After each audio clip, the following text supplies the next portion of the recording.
শ্রীমদ্ ভাগবত গ্রন্থে বিশেষভাবে লিপিবদ্ধ হয়েছে। এখানে তিনি অনেক আশা করে, অনেক সাধ করে, অনেক আগ্রহ করে আমাদের মানুষ রূপে সৃষ্টি করেছেন। ইংরেজিতে বলা হয় god made man on his own image. ভগবান নিজের অবয়ব বিশিষ্ট করে মানুষ তৈরি করেছেন। আমরা তো জানি ভগবান মানুষের মাঝে, মানুষের বেশে, মানুষের আবেশে এসেছেন, মানুষের রূপে। মানুষের রূপে তিনি আসেন নাই, তার রূপে মানুষ তৈরি করেছেন। তো আমরা তো আমাদের কথাই বলবো। এই জন্য আমরা আমাদের ভাষায় বলি যে তিনি মানুষ হয়ে এসেছেন, মানুষের মাঝে এসেছেন।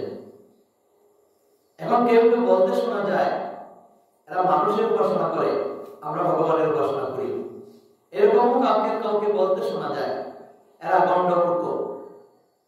এদের মূর্খতার আর সীমা নাই। কারণ এই জগতে আসলেই মানুষের বেশে আসতে হয়, জগতের কোন জীবের বেশে আসতে হয়। ভগবান কি শূকর, কিন্তু জগতে আমরা শূকরকে চিনি, সেই শূকরের বেশ করে তিনি এসেছেন। কাউকে বঞ্চিত করেন নাই, কাউকে ছোট করেন নাই। জলচর জীব মৎস্যরূপ ধারণ করেছেন তিনি। এতে করে জলজীবের, জলজন্তু যারা আছে তাদের মর্যাদা রক্ষিত হয়েছে। স্বয়ং ভগবান জলচর রূপে, মৎস্য রূপে এসেছেন। তারপরে এসেছেন শূকর রূপে, বরাবর কচ্ছপ রূপে। কচ্ছপ মানে বলা হয় কুর্ম, কুর্ম রূপে এসেছেন। কুর্ম উভয়চর, জলেও চলে আর স্থলেও চলে, উভয়চর প্রাণী কুর্ম, কচ্ছপ। আবার এরপরে এসেছেন শূকর, বরাহ রূপে।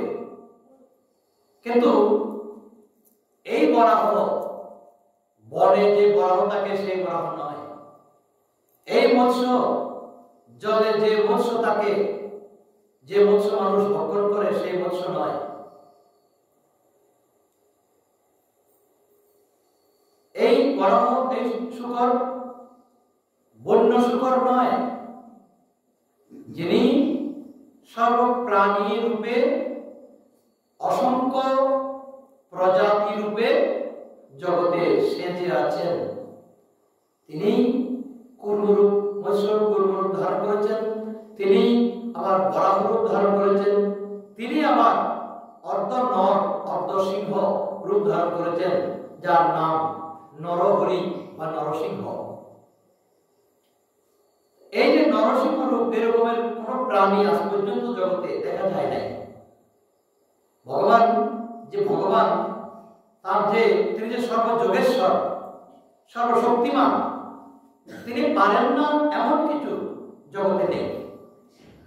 তা তিনি প্রমাণ করলেন, তা তিনি প্রদর্শন করলেন যে আমি যা জগতে নেই, যেরকম প্রাণীর অস্তিত্ব জগতে নেই, সেই প্রাণীর রূপ আমি ধরতে পারি। আমি সব সম্ভব করতে পারি। আমার অসম্ভব, অসাধ্য কিছুই নেই। সর্বশক্তিমান আমি।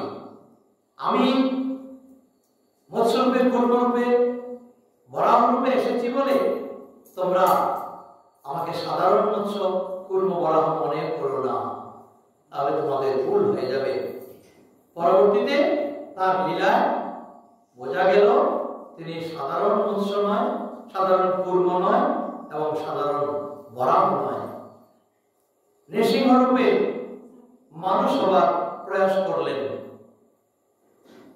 নৃসিংহ দেব রূপে হিরণ্যকশিপুকে বধ করলেন।